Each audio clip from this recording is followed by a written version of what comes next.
Hello friends, welcome to the current affair videos from Topper's Note. Today, that is 3rd of June 2022, I will be covering the following articles. The first article is about GST collection jumped 44% to almost 1.4 lakh crore in May.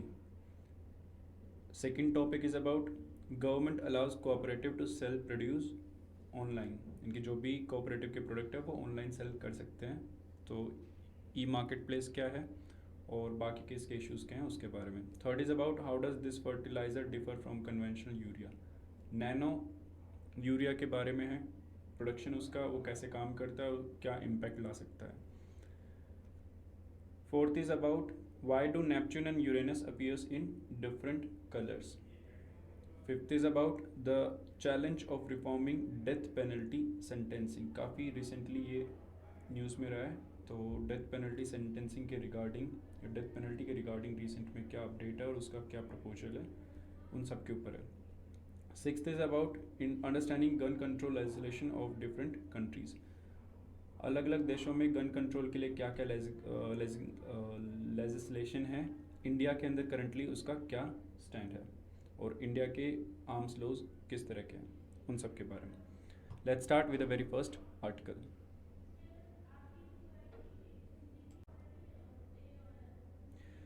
GST collection jumped 44% to almost 1.41 lakh crore in May month. मई month में जो GST collection है वो मई 2021 से भी ज़्यादा रहा है और जो अप्रैल की किट्टी रही है रिकॉर्ड हाई की उससे 15% कम रहा है. बट अप्रैल में इस वजह से भी कम आया है क्योंकि जो मार्च मंथ में पेमेंट होता है बेसिकली वो रिकॉर्ड होता है अप्रैल मंथ में, और March month end of financial year होता है तो उसमें सबसे ज़्यादा पेमेंट होती है. इस वजह से अप्रैल मंथ का जो GST कलेक्शन होता है हमेशा ही सबसे ज़्यादा रहता है. वहीं जो मई मंथ में GST कलेक्ट हुआ है ये बेसिकली वो ट्रांजैक्शन है जो कि अप्रैल मंथ में हुई थी और उनका पेमेंट होता है मई मंथ में. So basically just after financial year by default जो ट्रांजेक्शन्स होती है कम होती है और ऑन एन एवरेज देखा जाए तो काफ़ी अच्छा फिगर आया है लास्ट ईयर के मुकाबले. अब 44% बढ़ा है, 1,40,000 करोड़ के आसपास आया है, जिसमें डोमेस्टिक ट्रांजैक्शन और सर्विसेज इंपोर्ट दोनों ही अच्छी पेस से चल रहे हैं और 43% हायर हमें टैक्सेस मिला है. टोटल ई वे बिल जो जनरेट हुए हैं वो 7.4 करोड़ हुए हैं जो कि 4% कम है. ये भी एक चिंताजनक चीज़ है कि ई वे बिल नहीं बढ़े हैं. दूसरा जो रेवेन्यू ग्रोथ है डोमेस्टिक ट्रांजैक्शन से from import of goods and services वो आउटपेस कर दिया from goods import after several month. यानी कि डोमेस्टिक ट्रांजैक्शन पे जो लग रहा है GST वो कहीं ज़्यादा है, उसने आउटपेस कर दिया जो इम्पोर्ट हो रहा था गुड्स उस पर. सो उसको आउटपेस करने ये काफ़ी महीनों के बाद हुआ है और एक ये गुड न्यूज़ देखी जा रही है कि डोमेस्टिक मार्केट के अंदर ज़्यादा ट्रांजैक्शन हो रहा है जिसका रिजल्ट है कि ज़्यादा GST कलेक्ट हो रहा है. जो टोटल रेवेन्यू उसमें से सेंटर का शेयर 25,000, स्टेट का शेयर 32,000 करोड़ और इंटीग्रेटेड GST 73,000 है, जिसमें इंक्लूडेड है इंपोर्ट पे जो गुड्स पे लगता है वो भी. GST कंपनसेशन सेस जो सिन गुड्स पे लगता है उसका भी amount on and substantial maintain रहा है 10,500 करोड़ और मार्जिनली कम है पिछले महीने के यानी कि अप्रैल मंथ का, but still it maintain a nice figure. अब ये टैक्स कुशन की तरह काम कर रहा है क्योंकि सस्टेन हेल्दी मोमेंटम है पिछले एक साल से टैक्स का, और जो एक्टिविटी है in the absence of Covid breakout क्योंकि अब नहीं हुआ, कोई मेजर डिसरप्शन नहीं है, इस वजह से काफ़ी अच्छे से हेल्प भी मिल रहा है जो GST इनफ्लो है उसको. और जो बजट एस्टिमेट था उसको करीबन 1,15,000 करोड़ से वो एक्सीड करेगा. और जो गवर्नमेंट ने सब्सिडी बिल बढ़ा दिया है पेट्रोल और डीजल के एक्साइज ड्यूटी कम करके और सेस कम करके जो बर्डन आएगा उसको शायद हेल्प भी कर पाएगा, इनकी टैक्स कुशन की तरह काम करने वाला है. रेवेन्यू ग्रोथ बोएंट है लगभग सभी राज्यों में, सिर्फ सेंटर के साथ ही ऐसा नहीं है, बाकी राज्यों की भी जो रेवेन्यू ग्रोथ है वो काफ़ी अच्छी चल रही है. 20 स्टेट्स और यूनियन टेरिटरी लगभग ज़्यादा बेटर ग्रोथ कर पाए, यहाँ तक कि 44% से भी ज़्यादा जो नेशनल एवरेज है, including major industrial state of Karnataka जिसमें 60% इंक्रीज़ हुआ है टैक्सेशन का जो कि बहुत अच्छा है. महाराष्ट्र 50% जंप मार रहा है और गुजरात 46%. साउदर्न स्टेट में देखें तो तमिलनाडु ग्रू बाय 41%, आंध्र, केरला, तेलंगाना, इनमें 47, 80 एंड 33% का जंप आया है in GST collection. So it is a overall very good news. Government ने अलाउ किया है कोऑपरेटिव को कि वो सेल करे अपने प्रोडक्ट ऑनलाइन कहाँ पे? ई मार्केट प्लेस पे, जिसे हम GEM भी बोलते हैं, यानी कि गवर्नमेंट ई मार्केट प्लेस. ये तरह से मार्केट प्लेस है जैसे अमेज़ोन है, फ्लिपकार्ट है. इस पे बेसिकली सेलर अपने सेल कर सकता है और बायर बाय कर सकता है. बट जो यूनियन कैबिनेट का प्रपोजल है वो क्या कहता है कि कोऑपरेटिव्स अब बेच सकते हैं, इनकी सेल कर सकते हैं अपने प्रोडक्ट कहाँ पे? गवर्नमेंट ई मार्केट प्लेटफॉर्म पे. और प्लस उस पर एक ट्रांजैक्शन फ़ी भी लगेगी, क्योंकि उसको मेंटेन करने के लिए, पूरे के पूरे सेलिंग को मेंटेन करने के लिए इंक्रीमेंटल कॉस्ट आएगा, कुछ कॉस्ट बढ़ेगा, तो उसको हैंडल करने के लिए एक ट्रांजैक्शन फ़ीस भी लेवी होगी इन कोऑपरेटिव्स पे. अब गवर्नमेंट ई मार्केट प्लेस के बारे में देखिए. 2017 में लॉन्च हो वन स्टॉप पोर्टल है जो फैसिलिटेट करता है online procurement of commonly used goods and services. इस पोर्टल पे सिर्फ गवर्नमेंट बायर्स हैं, यूनियन हो, स्टेट मिनिस्ट्रीज हो, departments, public sector enterprises, autonomous institutions, local bodies and so on. Only government, state जो डेफिनेशन है उसका. Plus private buyers can not buy on this platform, यानी कि बायर कौन है? सिर्फ government. But private people can sell product to the government bodies through the portal, यानी कि जो भी चीज़ है कोई भी बना रहा है वो सेल कर सकता है पर बाय नहीं कर सकता. सो अगर एक प्राइवेट इंडिविजुअल जाके इस प्लेटफॉर्म पे बाय करना चाहे तो वो नहीं कर सकता. अब गवर्नमेंट ने स्टेट की बॉडीज़ के अलावा कोऑपरेटिव्स को भी अलाउ कर दे कि आप भी आके अपना मटेरियल सेल कर सकते हैं. उनको बाय कौन करेगा? गवर्नमेंट के जितनी भी बॉडीज़ हैं वो. बेनिफिट्स क्या होगा? इस मूव से लगभग 27 करोड़ को फ़ायदा होने वाला है, जो कि एसोसिएटेड है लगभग 8.5 लाख कोऑपरेटिव्स में. डायरेक्टली तो ये उन पे ट्रांसलेट नहीं होगा, जो कोऑपरेटिव सेल करेंगे अपने प्रोडक्ट को, और जो गवर्नमेंट बाय करेगी सिर्फ वही लोग इससे बेनिफिट आएगा. बट स्कोप यहाँ तक का है. इससे माइक्रो और मीडियम स्मॉल इंडस्ट्रीज़ को भी काफ़ी फ़ायदा मिलेगा, क्योंकि उनके बायर्स बढ़ेंगे गवर्नमेंट में और उनको बूस्ट मिलेगा. और जो वोकल फॉर लोकल वाला और आत्मनिर्भर भारत, ये दो जो थीम इंडिया के, इनको भी काफ़ी हेल्प मिलेगा इससे. इसके लिए मिनिस्ट्री ऑफ कोऑपरेशन ने एक स्पेशल पर्पस व्हीकल बनाया है. इसका काम होगा कि वैलिडेटेड लिस्ट कोऑपरेटिव की बनाएगा जो ऑन बोर्ड करनी है गवर्नमेंट ई मार्केट प्लेस पे पायलट प्रोजेक्ट के लिए भी, और उसके बाद सब्सिक्वेंट उसको जब स्केल अप करेंगे कि सभी कोऑपरेटिव्स आ जाए उसके लिए भी. ये डिसाइड किसके ज़रिए किया गया? मिनिस्ट्री ऑफ कोऑपरेशन जो नई अभी बनी है, in consultation with government e market place special purpose vehicle जो बनेगा. स्पेशल पर्पस व्हीकल ये भी इंश्योर करेगा कि टेक्निकल कैपेसिटी इसकी बनी रहे, लॉजिस्टिक रिक्वायरमेंट जो government e market place system की चाहिए होगी ताकि वो इसको अपडेट कर सके.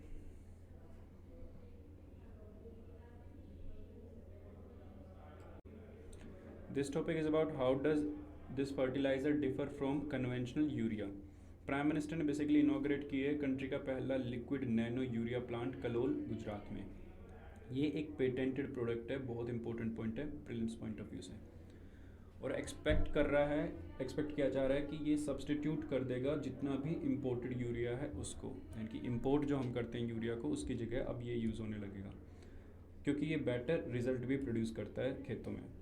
कॉस्ट इफेक्टिव है एक तो सबसे बड़ी बात. जो लिक्विड यूरिया है, नैनो यूरिया है, ये इसको बना रही है IFFCO, Indian farmers fertiliser cooperative limited. लगभग आधे लीटर की बोतल होगी जिसका प्राइस होगा 240 रुपी ओनली. इसको ध्यान से देखना, बिना किसी सब्सिडी के 240 रुपये की एक बोतल जो आधे लीटर की है. एक किसान लगभग 300 रुपये देता है, 300 से 400 रुपये डिपेंडिंग ऑन द एरिया, उससे ज़्यादा भी मिलता है अगर वो ब्लैक में लेता है तो. फॉर अ 50 kg बैग, जो कि बहुत हाईली सब्सिडाइज्ड है क्योंकि इंटरनेशनल मार्केट प्राइस 3500 से 4000 है 50 kg के एक बैग का यूरिया के. एक नैनो बोतल उस पूरे के पूरे एक बैग को रिप्लेस कर सकती है, यानी कि सिर्फ एक नैनो बोतल आधे लीटर की काफ़ी है एक पूरे 50 किलो के बैग के लिए. और लगभग बचाएगी गवर्नमेंट का 2 लाख करोड़ जो सब्सिडी में जाता है यूरिया की में. हम अपना सिग्निफिकेंट अमाउंट जो है इंपोर्ट करते हैं, लगभग 1/3 जो है वो बाहर से इंपोर्ट होता है यूरिया, बाकी 2/3 इंडिया में मैन्युफैक्चर हो जाता है। जो ये प्रोडक्ट है वो IFFCO nano biotechnology research centre Kalol में डेवलप किया गया और इसका पेटेंट भी इन्हीं के पास है। अब ये काम कैसे करता है? यूरिया एक आर्टिफिशियली बेसिकली नाइट्रोजन प्रोवाइड करता है प्लांट्स को। लिक्विड नैनो यूरिया जिसमें लगभग 4% नाइट्रोजन बाई वॉल्यूम होता है, वो नैनो पार्टिकल की फॉर्म में मिलता है। Efficiency of liquid nano urea is around 85 to 90%, जो कि बहुत अच्छी है। और जो कन्वेंशनल यूरिया खेतों में डाला जाता है उसकी से 25% है, यानी कि 75% वेस्ट होता है, 25% यूटिलाइज होता है, जो कि पेड़ यूज़ कर पाते हैं। वहीं नैनो यूरिया का देखा जाए तो 85 to 90% यूरिया को वो यूज़ कर पाते हैं, यानी कि पेड़ यूज़ कर पाते हैं, जितने भी क्रॉप्स होते हैं वो यूटिलाइज कर पाते हैं।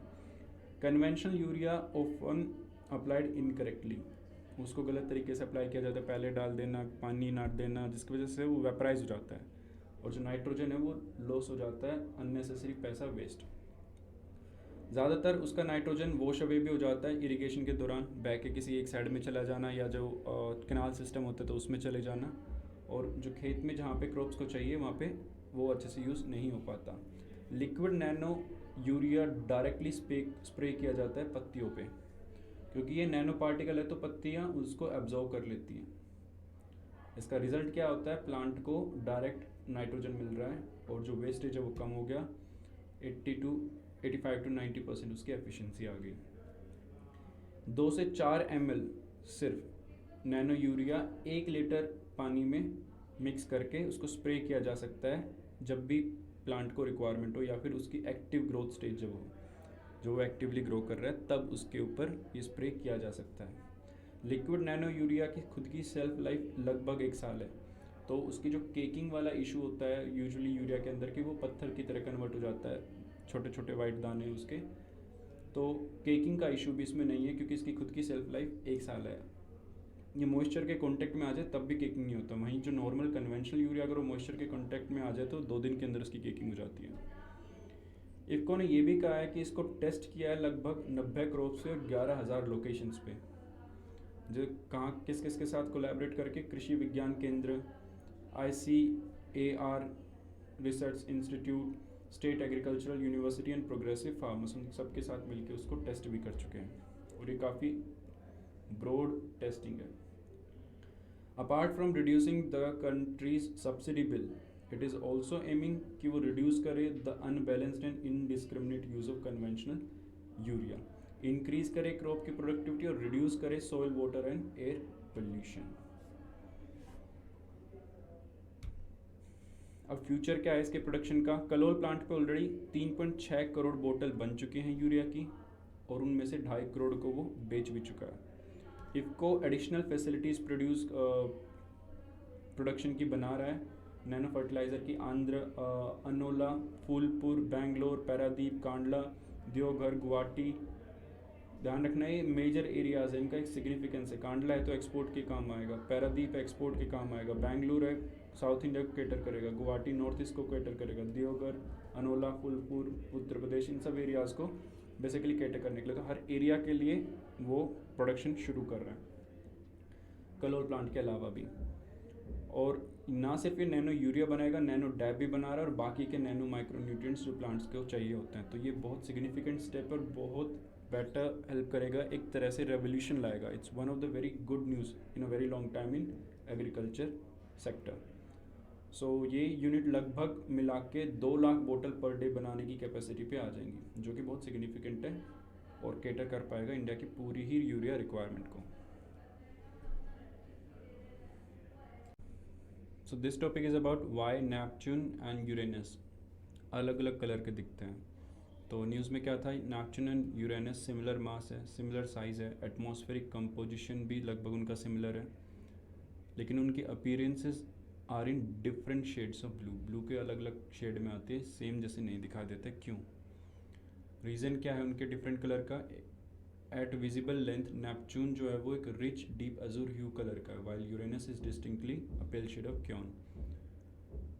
अब तक देखा जाए तो जो डिफरेंस है वो एक्सप्लेन नहीं किया गया कभी भी, क्योंकि एब्सेंस था, कुछ भी सिमिलर डाटा ताकि कंपेयर कर सके कि अगर सिमिलर ये चीज़ें हैं तो उनका कलर डिफरेंट क्यों आ रहा है। अब तक ये डाटा हमारे पास था नहीं। प्रीवियस स्टडीज़ जो थी स्पेक्ट्रम की वो हर एक प्लैनेट की कंसनट्रेटेड थी ऑन इंडिविजुअल वेवलेंथ रीजन्स, एक स्पेसिफिक वेवलेंथ के ऊपर ही हम उसको स्टडी कर रहे थे, जिसकी वजह से हमें लगता था चलो उसका कलर ये है, इसका कलर ये है, पर उसके पीछे रीज़न क्या है, इन दोनों प्लैनेट्स का स्पेसिफिक डाटा क्या है जिसको कंपेयर किया जा सके, वो नहीं था। अब नए कंपैरिजन आए, रिसर्चर्स ने डेवलप किया सिंगल एटमॉस्फेरिक मॉडल जो मैच करके देखा ऑब्जर्वेशन दोनों ही प्लैनेट की, चाहे वो नासा से हो, ईसा हबल स्पेस टेलीस्कोप से हो, या फिर जेमिनी नॉर्थ टेलीस्कोप हो, या नासा का इंफ्रारेड टेलीस्कोप फैसिलिटी हो। इस मॉडल से शो हुआ कि जो हेज़ है अराउंड यूरेनस वो थिक है, यानी कि haze around Uranus planet is thicker than around Neptune. Prelims point of view से Hubble telescope, infrared space telescope, Gemini और wavelength spectrum, visible light spectrum, ये सब इम्पोर्टेंट पॉइंट। और ये रिसर्च का जो आउटकम है कि Uranus have a thicker hedge, ये भी इम्पोर्टेंट है। अब डिफरेंसेस क्यों हैं? यूरेनस स्टैग्नेंट स्लगिश एटमॉस्फेयर रखता है, जिसकी वजह से makes it light appear lighter, उसका जो टोन है वो लाइटर हो जाता है क्योंकि उसका स्टैग्नेंट और स्लगिश एटमॉस्फेयर है नेपच्यून के मुकाबले। अगर वहाँ पे कोई भी हेज नहीं होता इन द एटमॉस्फेयर तो दोनों ही प्लैनेट अपीयर होते एक जैसे, इक्वली ब्लू, क्योंकि blue light is being scattered in their atmosphere. Model ने क्या फ़ायदा दिया, कंक्लूजन तक पहुँचाया कि 3 एरोसोल लेयर्स होती हैं एटमॉस्फेयर में नेपच्यून एंड यूरेनस की में। जो क्रिटिकल लेयर है जिसकी वजह से कलर इफेक्ट होता है वो है मिडल लेयर। ये वो लेयर है जिसके अंदर हेज़ पार्टिकल है बहुत ज़्यादा, और हेज़ पार्टिकल मिडल लेयर क्योंकि थिक है यूरेनस में तो उसका कलर चेंज हो जाता है नेपच्यून के मुकाबले। अगर ये थिकर लेयर नहीं होती या हेज़ पार्टिकल नहीं होते तो दोनों प्लैनेट्स का कलर सेम होता। दोनों ही प्लैनेट पे मीथेन आइस कंडेंसेस की फॉर्म में है on to the particles in this layer, pulling particle deeper into the atmosphere, क्योंकि जैसे ही मीथेन कंडेंस हो जाती है पार्टिकल्स के ऊपर तो वो डीपर एटमॉस्फेयर में चली जाती है। Neptune has more active and turbulent atmosphere, उसके पे तूफान ज़्यादा आता है। वहीं Uranus does it is believed, ये बिलीव किया जाता है कि नेपच्यून पे ज़्यादा तूफान आता है यूरेनस के मुकाबले। नेपच्यून का जो एटमॉस्फेयर है वो मोर एफिशिएंट है churning up methane particles into the haze layer, यानी कि जो हेज़ लेयर के अंदर जितने भी मीथेन पार्टिकल है जिससे वो हेज़ बनता है और मोटा और थिक होता है, उसको बेसिकली नेपच्यून का एटमॉस्फेयर ज़्यादा एफिशिएंट है तोड़ने में। उसकी वजह से रिमूव कर देता है वो हेज़ को और keeps the Neptune's haze layer thinner, और क्योंकि वो तोड़ देता है उस मीथेन पार्टिकल्स को मिडल लेयर में, इस वजह से उसकी लेयर थिन रहती है compared to Uranus, with the result that the blue color of Neptune looks stronger। और इसी वजह से जो नेपच्यून का कलर है वो ब्लू स्ट्रॉन्ग वे में दिखता है। सो this topic about challenge of reforming the death penalty sentencing, यानी कि डेथ पेनल्टी की जो सेंटेंस आता है उसको किस तरह से रिफॉर्म किया जाए और अब तक क्या रिफॉर्म्स करने की कोशिश हुई है।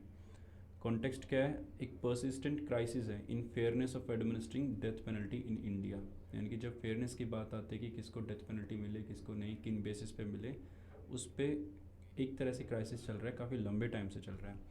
सुप्रीम कोर्ट ने एक रिसेंट जजमेंट दिया है in Manoj and others versus State of Madhya Pradesh के केस में।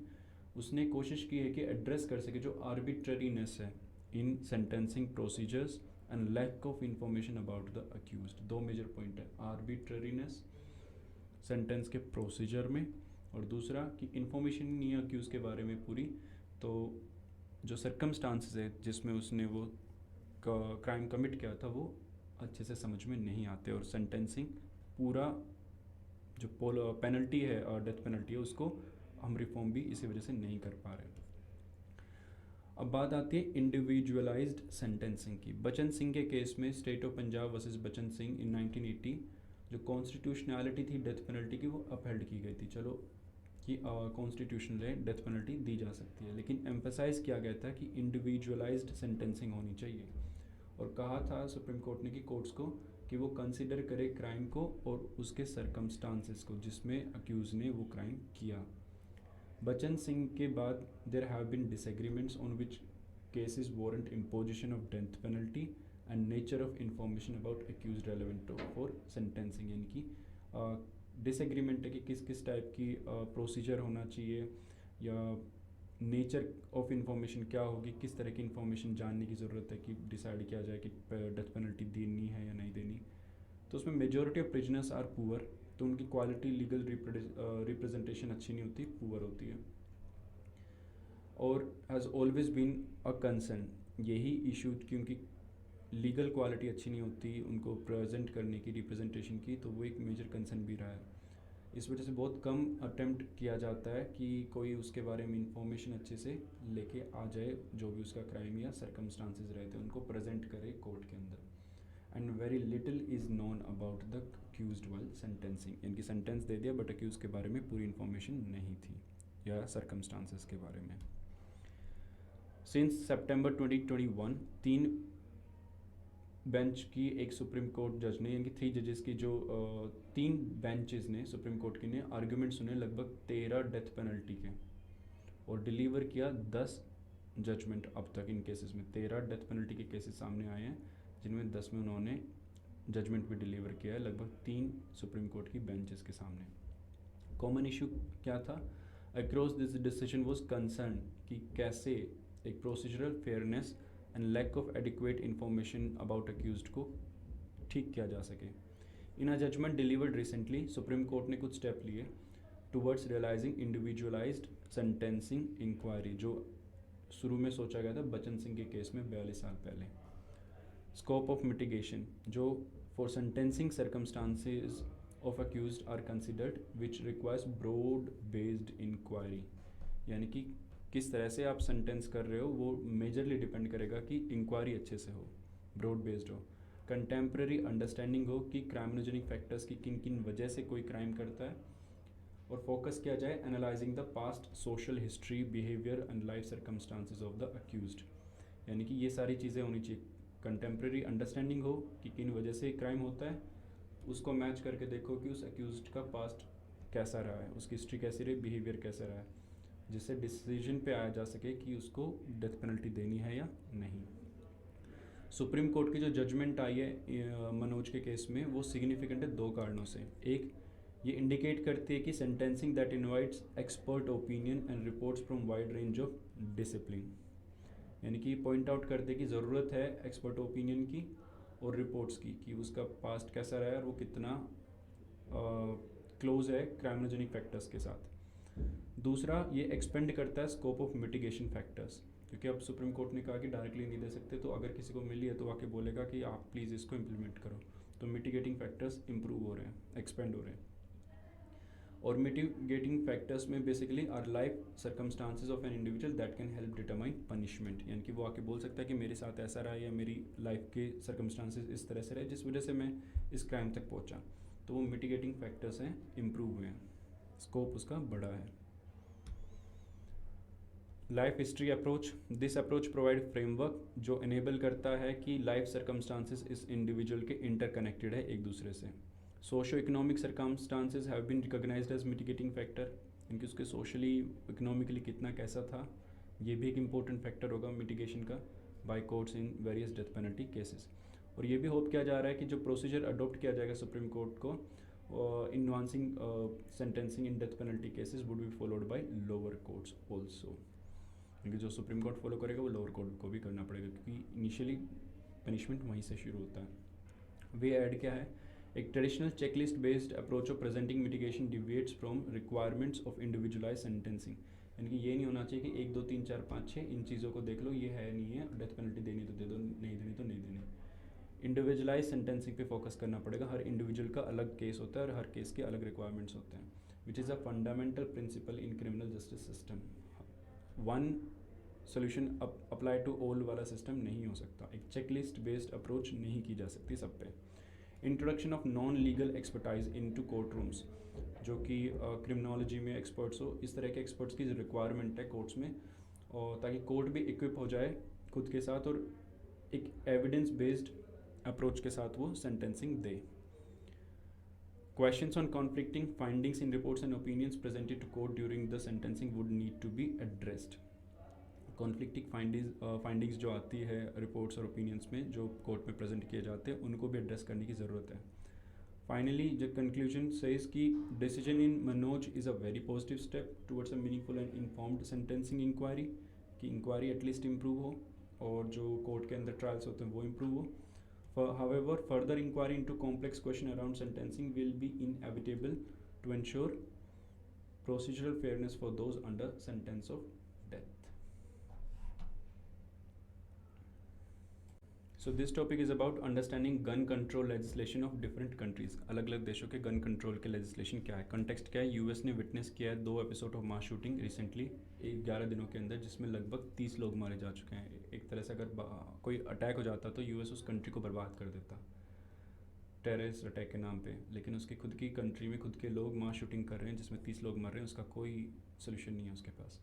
2020 में देर वर 24,576 होमिसाइड के केसेस आए, जिनमें से अप्रोक्सीमेटली 79% involve use of a firearm. US का तो ऐसे डाटा आ रहा है.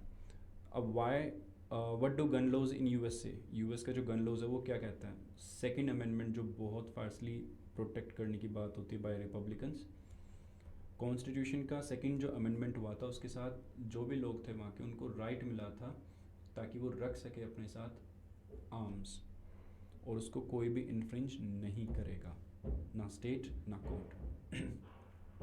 यही रूट माना जाता है in fire arm related violence का, क्योंकि स्टेट जो भी प्राइवेट लोग उनके पास असोल्ट राइफल से लेके मशीन गन्स तक हैं उनको वापस नहीं ले पाता, और वो स्टोर्स पे ऐसे मिलती हैं जैसे टॉफ़ी मिल रही हो, बिना किसी लाइसेंस के और बिना किसी रिक्वायरमेंट के, बिना किसी बैकग्राउंड चेक के. ऑटोमेटिकली जिसको चाहिए वो जाके वहाँ से आर्म्स ले सकता है. यूएस सुप्रीम कोर्ट ने भी हेल्ड रखा है कि जो अमेंडमेंट है that protects right to keep and bear arms for self defence के नाम पे रख सकते हो. यूएस सुप्रीम कोर्ट का भी कहना है. अब बाकी के देशों में कैसे रेगुलेट होता है. फॉर एग्जांपल कनाडा ने इंट्रोड्यूस किया legislation to amend firearms act. इसने प्रपोज किया कि इंस्टीट्यूट करे national freeze on handguns, preventing sale, purchase, transfer and import of handguns into Canada. Canada के अंदर handguns freeze, national freeze. Significant as handguns were used in 49% of all firearms related homicide in 2020. जितने भी homicide के cases आए उनमें 49% handgun से हुए थे, तो उसको फ्रीज कर दिया. Possessing fully automatic weapon unless registered before 1978 is illegal in Canada now. क्योंकि 1978 के पहले अगर रखा तो ठीक है, लेकिन उसके बाद अगर किसी ने भी रजिस्टर करवाया है ऑटोमेटिक वेपन पूरा AK-47 टाइप, तो आप इलीगल हैं, इलीगली है, उसको नहीं रख सकते हो. Gun licence are valid only for 5 years and given to individual at least 18 years of age upon completing Canadian firearms safety course. ये कोर्स करने के बाद 18 साल की उम्र होने के बाद ही सिर्फ 5 साल के लिए आपको लाइसेंस मिलेगा, उसके बाद उसको रिन्यू वगैरह का प्रोसेस है. प्लस वेटिंग और बैकग्राउंड चेक किया जाएगा. इज़ डन टू इंश्योर कि एप्लीकेंट का कोई हिस्ट्री तो नहीं है वोलेंस को लेके, सफरिंग तो नहीं है मेंटल इलनेस से, या प्रीवियसली वो इस प्रोसेस से बैन तो नहीं किया गया. यूएस में ऐसा कुछ भी नहीं है. Proposed legislation would revoke licenses from holders deemed to be danger to themselves or others. यानी कि अगर कोई खतरा मानता है किसी एक इंडिविजुअल को खुद के लिए या दूसरों के लिए, तो उसका लाइसेंस रिवोक भी करने की अथॉरिटी होगी गवर्नमेंट के पास. और it is mandatory for individuals and businesses to update record before transferring ownership of non restricted items. अब जापान की बात करें. Acquiring a gun in Japan is particularly difficult. Presenting various documents, पहले तो एस्टेब्लिशिंग की नीड क्यों है ये भी एस्टेब्लिश करना पड़ेगा. अंडरटेक करना पड़ेगा and approximately month long training, 1 महीने लंबी ट्रेनिंग रखनी पड़ेगी कि कैसे हैंडल किया जा सकता है सेफ्टी गन की और बाकी के मेजर्स के लिए, जो कि बहुत कम लोग करेंगे. उसके बाद पास करना पड़ेगा एक स्क्रूटनी ऑफ क्रिमिनल रिकॉर्ड्स की और मेडिकल हेल्थ की. इनकी स्क्रूटनी भी होगी उनकी रिकॉर्ड्स की अब तक की और मेडिकल हेल्थ की क्वालिटी. और एग्ज़ाम देना पड़ेगा प्रूव करने के लिए कि वो एलिजिबल भी है बंदा, इन सब के बाद कि इन सब को उसने अच्छे से समझा पढ़ा है और अब वो एलिजिबल है इसके लिए.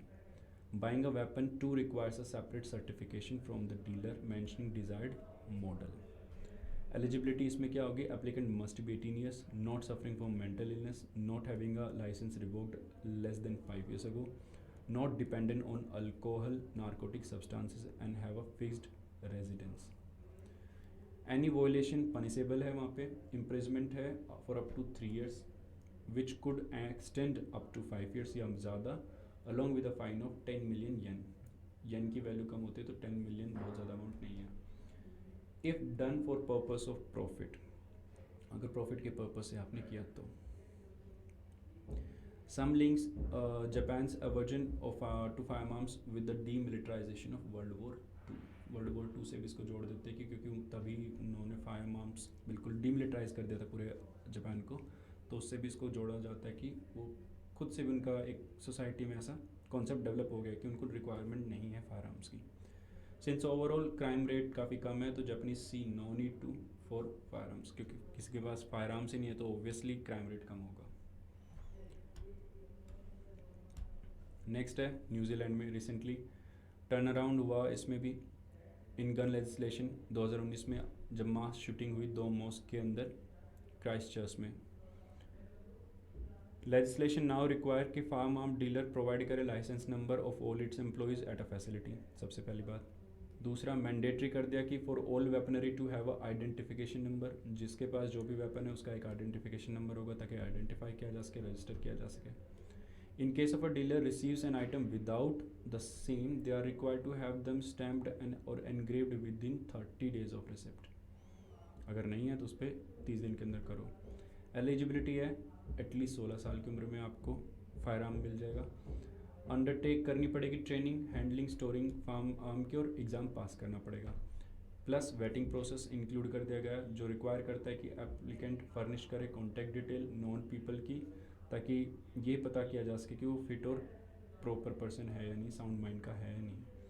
If an applicant has resided overseas for 6 months और more in the past 10 years, he और she need to give provision of criminal history check from each country. इनकी उस कहीं और भी रह के आया तो उसकी भी हिस्ट्री चेक की जाएगी. मेनली इमाइग्रेंट के लिए है ये.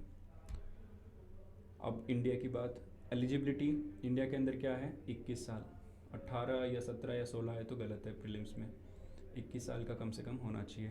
Not convicted of any offence involving violence, of unsound mind का नहीं होना चाहिए, और ना ही threat to public safety and peace. ये सब्जेक्टिव टर्म है, किसी को भी मना करना है तो थ्रेट टू पब्लिक बता दो.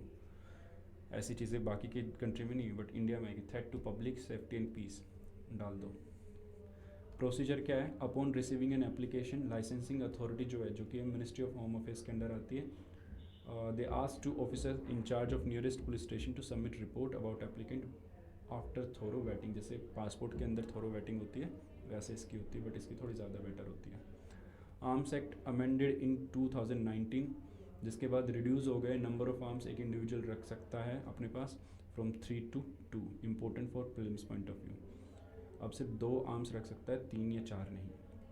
Indian laws are elaborate in dealing with sale unlawful और ट्रेड ऑफ वेपन, यानी कि जो इंडियन लॉ है उसमें डिटेल में सारी प्रोसेस और बाकी चीज़ें बताई गई है. अनलॉफुल वेपन के लिए उसकी सेल भी नहीं हो सकती, रखा भी नहीं जा सकता. It has specific provision on curtailing use of licensed weapons to ensure social harmony. अगर लाइसेंस भी वेपन है तो ये नहीं कि आप फ्री में कैसे भी यूज़ कर सकते हो, उसके ऊपर भी कर्टेलिंग इम्पोज की हुई है. No entity is permitted to sell or transfer any firearm which does not bear name of maker. बिना नाम के आप नहीं बेच सकते. मैन्युफैक्चरिंग नंबर होना चाहिए या फिर कोई अलग विजिबल आइडेंटिफिकेशन मार्क होना चाहिए. कोई भी अगर ऐसा एक्ट करता है कि कन्वर्ट करे फॉर और अनलॉफुल इंपोर्ट या एक्सपोर्ट करे फायर आर्म्स का, तो वो पनिशेबल होगा, जिसमें इम्प्रिजमेंट हो सकती है लगभग 7 साल की. इम्पोर्टेंट. एंड उसको लाइफ इम्प्रिजमेंट तक भी किया जा सकता है and liable to monetary fines as well. So Indian laws are very strict, elaborate, difficult to understand with caveats like subjective terms, threat to public safety and peace, while US does not have anything, which is why it is in the news.